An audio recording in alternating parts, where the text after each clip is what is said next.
कृष्णा नहीं, मैं किसी के खून से अपने हाथ नहीं रंग सकता। मेरी आत्मा तो उस दृश्य की कल्पना से ही कांप उठती है। कृष्णा, मैं अपने ही सगे संबंधियों का खून कैसे बहा सकता हूं, कैसे बहा सकता हूं? गुरुदेव तो एक शिष्य के लिए पिता और भगवान के समान होता है, तो फिर मैं उसका अनादर कैसे कर सकता हूं? जिस गुरुदेव ने मुझे धनुर्विद्या दी, तीर चलाना सिखाया, उन्हीं की दी हुई धनुर्विद्या का दुरुपयोग करते हुए मैं उसी आदरणीय शरीर पर तीरों की वर्षा करूं, उन्हीं के सीने को छलनी करूं? मैं इतना ओछा और गिरा हुआ मनुष्य नहीं, इतना ओछा और गिरा हुआ मनुष्य नहीं हूं। और पितामह, वो तो आदरणीय ही नहीं, पूजनीय भी है। इतने पूजनीय कि जिनके आगे मैं नजर नहीं उठा सकता हूं, उनके विरुद्ध हथियार कैसे उठा सकता हूं? कृष्णा, जब मेरे पैरों ने चलना भी नहीं सीखा था, तब पितामह ही ने मुझे मेरा हाथ थामकर जीवन पथ पर एक एक कदम चलना सिखाया था। जिस पितामह के सीने से मेरे लिए प्रेम और स्नेह की गंगा और जमुना सदा फूटती रही है, उस पितामह के सीने में मैं तलवार भोंकर खून की नदियां कैसे बहा सकता हूं? मैं कोई दैत्य नहीं हूं जो मैं मेरे अपनों के ही रक्त से स्नान करूं।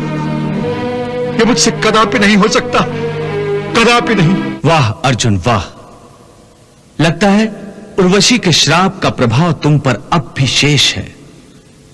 तुम अब भी नपुंसक की भांति बोल रहे हो। तुम युद्ध भूमि के बीच खड़े होकर जो भाषा बोल रहे हो, वो किसी योद्धा की भाषा नहीं।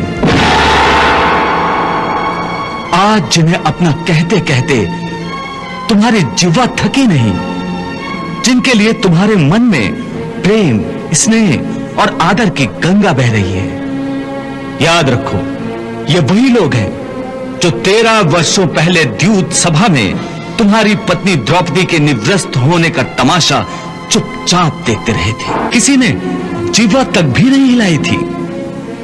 इनमें से किसी एक ने भी उसकी रक्षा के लिए उस समय हाथ नहीं उठाए थे,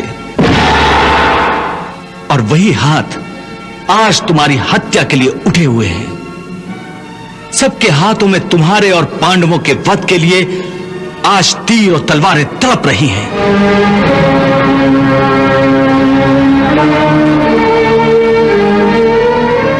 क्या यही तुम्हारे अपने हैं, जिनके लिए तुम प्रेम और आदर की भाषा बोल रहे हो?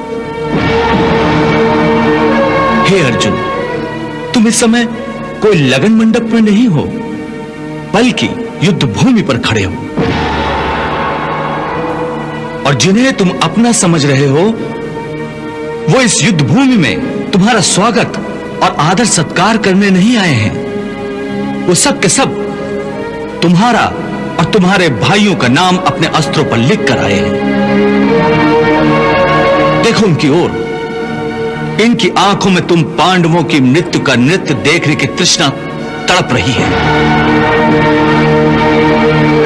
और ये तड़प, ये प्यास केवल तुम पांडवों के रक्त से ही बुझेगी। देखो उनके तेवर,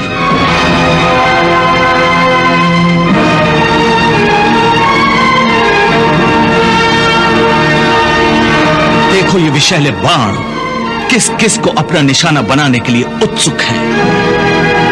अगर ये तुम्हारे अपने हैं, तो फिर ये तुम्हारे कौन हैं? पराये हैं, शत्रु हैं, जिन्हें तुम कौरवों के निर्दयी शस्त्रों के हवाले कर देना चाहते हो? अरे ये तुम्हारे अपने हैं, जो तुम्हारे जीवन और मृत्यु में तुम्हारे साथ हैं, जो तुम्हारे कंधे से कंधा मिलाकर तुम्हारे हित के लिए युद्ध करने आए हैं। हे अर्जुन, इस समय ये सब तुम्हारी गांडीव की टड़कार सुनने के लिए उत्सुक है। हे पार्थ, इस युद्ध भूमि की मध्य रेखा पर खड़े होकर तुम्हारी दृष्टि पर मोह का पर्दा पड़ गया है। अर्धसत्य तो तुम देख रहे हो कि ये तुम्हारे अपने हैं, परंतु ये अर्धसत्य तुम्हें नहीं दिखाई दे रहा है कि ये कौरवों जो तुम्हारे अपने हैं, वो इस युद्ध भूमि में तुम्हें अपने गले लगाने नहीं आए हैं। बल्कि तुम्हारे खून से होली खेलने आए हैं। ये सब जिन्हें तुम अपना कह रहे हो, ये कौरवों एक बात निश्चित रूप से जानते हैं कि यदि उन्हें इस युद्ध में विजय प्राप्त करनी है तो उस महापराक्रमी को अपने रास्ते से हटाना होगा जिसका नाम अर्जुन है। पार्थ, तुम इन्हें अपना समझते हो, इसलिए तुम इन्हें मौत के घाट नहीं उतारना चाहते। परंतु यदि तुम इन्हें मौत के घाट नहीं उतारोगे तो ये अवश्य ही तुम सबको मौत के घाट उतार देंगे। हे मधुसूदन, यदि वो मुझे मारना चाहते हैं तो मार दे, मुझे इसकी कोई चिंता नहीं। परंतु मैं अपनों को ही मारकर पाप कैसे कर सकता हूं? इससे तो अच्छा है कि मैं कमंडल लेकर घर घर भिक्षा मांगता फिरूं। वाह अर्जुन, कितने सुंदर विचार हैं। मैं युद्ध नहीं करूंगा, मैं भिक्षा मांग लूंगा।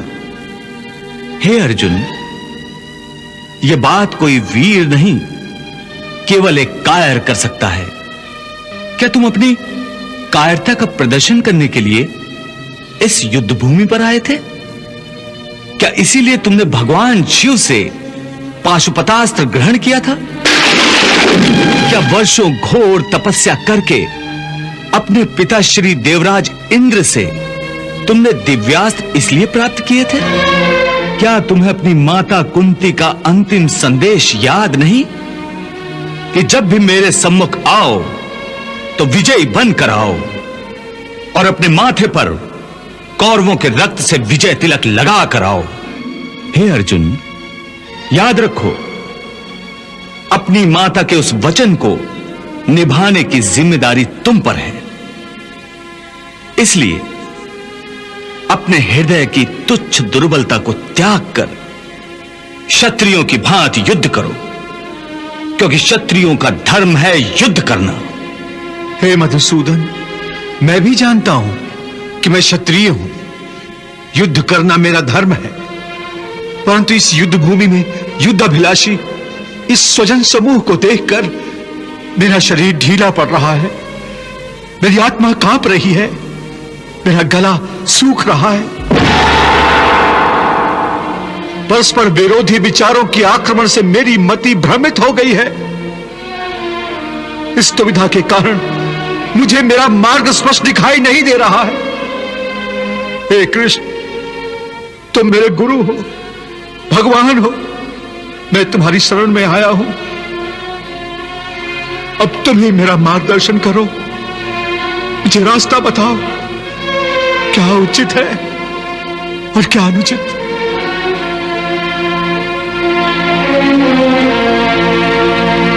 वाह अर्जुन वाह, एक सांस में तुम ज्ञान की बड़ी बड़ी बातें करते हो और दूसरी सांस में अपने को शिष्य मानकर मुझसे ज्ञान और मार्गदर्शन की याचना भी करते हो। हे पार्थ, तुम्हारा ज्ञान अधूरा है और अधूरा ज्ञान दो धारी तलवार की भांति होता है, जो अधूरे ज्ञान देने वाले और लेने वाले दोनों को काटती है। इसलिए सबसे पहले तुम्हें इस घातक तलवार को छोड़ना होगा, ना कि अपने गांडीव को। परंतु तुम तो उल्टा ही काम कर रहे हो।